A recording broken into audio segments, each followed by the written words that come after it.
मैं विवाह करना चाहता हूं, आप क्या कहते हैं? क्या विवाह में कोई उपादेयता भी है? चंद्रकांत,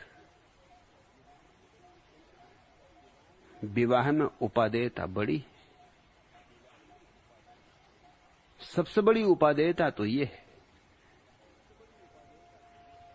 कि अगर पत्नी रही तो वह तुम्हारी दूसरी स्त्रियों से रक्षा करेगी, नहीं तो रक्षा कौन करेगा? पगला जाओगे।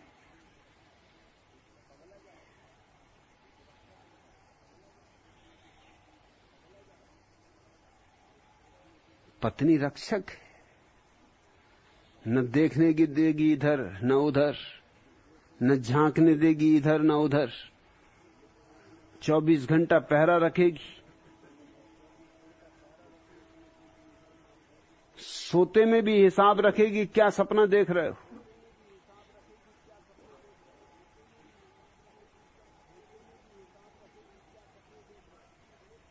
नहीं तो तुम्हारी क्या हैसियत? इतनी स्त्रियां संसार में, कैसे बचोगे? बुरे पिटोगे। इसलिए तो बुद्धिमान नियम बना गए कि एक पत्नी तो कम से कम होनी ही चाहिए।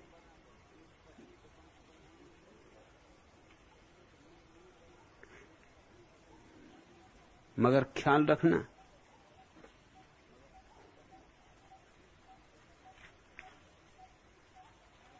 ज्यादा दवा भी मत ले लेना। थोड़ी दवा तो काम करती, ज्यादा दवा नुकसान पहुंचा देती। एक पत्नी की तो उपादेयता है, लेकिन 2 में खतरा है, 3 में फांसी लग जाएगी। एक चोर एक घर में चोरी करने घुसा और पकड़ा गया, रंगे हाथों पकड़ा गया। मजिस्ट्रेट ने कहा तुम्हें कुछ अपने बचाव में कहना है? उसने कहा हुजूर सिर्फ एक बात कहनी, और सब सजा देना, मगर 2 स्त्रियों से विवाह करने की सजा मत देना। मजिस्ट्रेट ने कहा कि बहुत मैंने लोगों को सजाएं दी,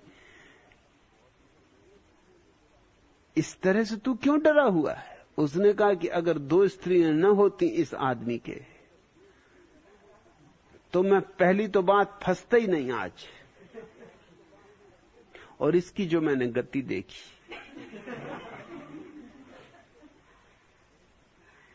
पहले मुझे नरक पर भरोसा ही नहीं था।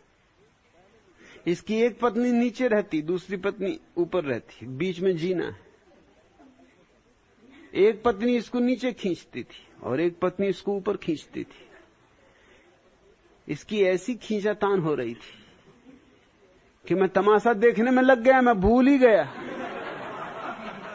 कि अपन किस लिए आए। और ऐसी ऐसी सुबह हो गई। आप और जो सजा हो दे देना, मगर ये 2 पत्नियों की सजा मत देना। तो एक पत्नी की उपादेयता औरों से बचाएगी, मगर ये मत समझ लेना कि एक की जब इतनी उपादेयता है तो 2 की कितनी, 3 की कितनी, 4 की कितनी। ऐसा गणित मत बिठाना, जिंदगी गणित से नहीं चलती। चंदूलाल को उसके पुत्र ने एक पैकेट और एक पत्र भेजा था इंग्लैंड से। पत्र में लिखा था कि इस पैकेट में वे गोलियां हैं जिन्हें खाने से व्यक्ति की उम्र 20 साल कम हो जाती। चंदूलाल की उम्र उन दिनों 45 और उसकी पत्नी की उम्र 40 साल थी। कुछ समय बाद चंदूलाल का बेटा जब विदेश से लौटा तो उसने देखा कि उसकी मां गोद में एक 5 वर्षीय लड़के को लिए बैठी हुई है। उसने बड़े आश्चर्य से पूछा, मम्मी यह कौन? तुमने लिखा ही नहीं कि तुम्हें एक लड़का और हो गया। मम्मी बोले, अरे नालायक चुप रे, ये तेरे पिताजी, और गलती से 1 गोली की बजाय 2 गोली खा गए।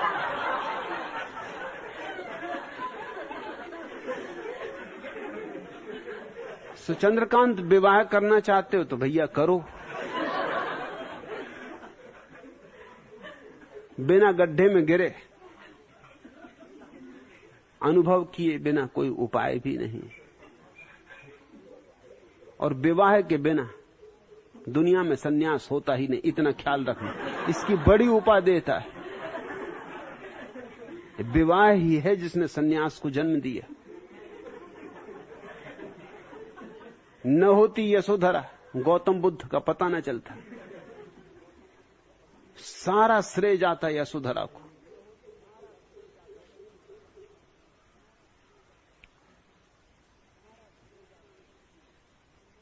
अब तुम्हारा दिल ही हो गया है तो रोकना उचित भी नहीं। रोकने से तुम रुकोगे भी नहीं, क्योंकि ये मामले किसी की सलाहों से नहीं चलते।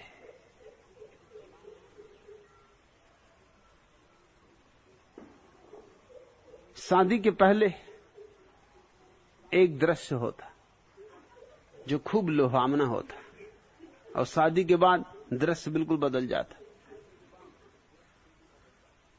मगर वो शादी के बाद का दृश्य आता शादी के बाद में ही।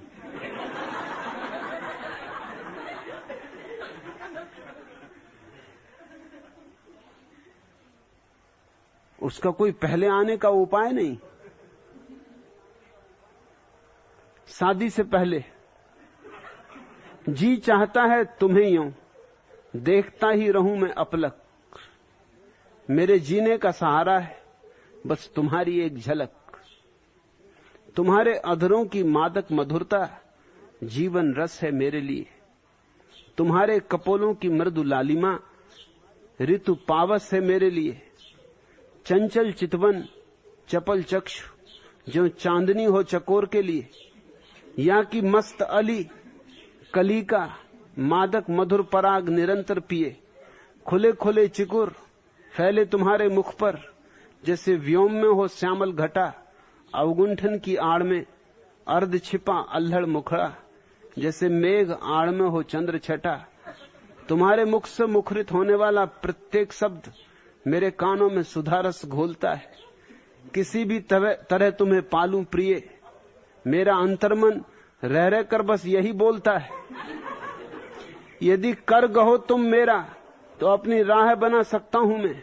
संगनी बनकर साथ चलो तो पथ को सुमनों से सजा सकता हूं मैं। शादी के बाद क्यों मेरी छाती पर बैठी हो तुम? क्या रसोई में काम नहीं है? कैसी निष्ठुर पत्नी हो तुम जिसमें पति के लिए दया का नाम नहीं है? हरदम मुझसे चिपकी रहकर क्यों मेरा सुख चैन हरती हो? न मुझे कुछ करने देती हो दिन भर, न तुम कुछ करती हो। नैनों में अनचाहा नीर भरकर तुम अपनी हर हठ धर्मिता पूरी कर लेती हो। मैं जब भी कुछ कहने को होता हूं हथियार बना झट इनमें पानी भर लेती हो। तुम्हारे बिखरे चिकुर समस्याओं के घेरे हैं मेरे लिए। खींच भरा नीरस मुखड़ा भविष्य का घोर अंधेरा है मेरे लिए। तुम्हारे मुख से मुखरित होने वाला हर शब्द शब्द नहीं शब्द भेदी बाण है। ओ क्लेश करता चैन हरता तेरी दया के धागे में अटके मेरे सिसकते प्राण हैं। अपने इन बच्चों को ले जाओ यहां से। ये बेसुरे सुर में लगातार रैंके जा रहे हैं। मेरे कागज कलम दावात किताबें सब एक दूसरे पर परस्पर फेंके जा रहे। तुम्हारे ताने अब और नहीं पिए जाते मुझसे। हाँ, दर्द तो और भी पी सकता हूं मैं। यदि तुम मेरा पीछा छोड़ो तो अभी कुछ दिन और जी सकता हूं मैं।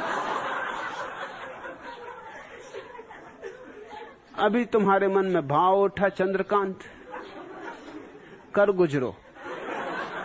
अभी चंद्रकांत हो फिर चंदुलाल हो जाओ। आज इतना है।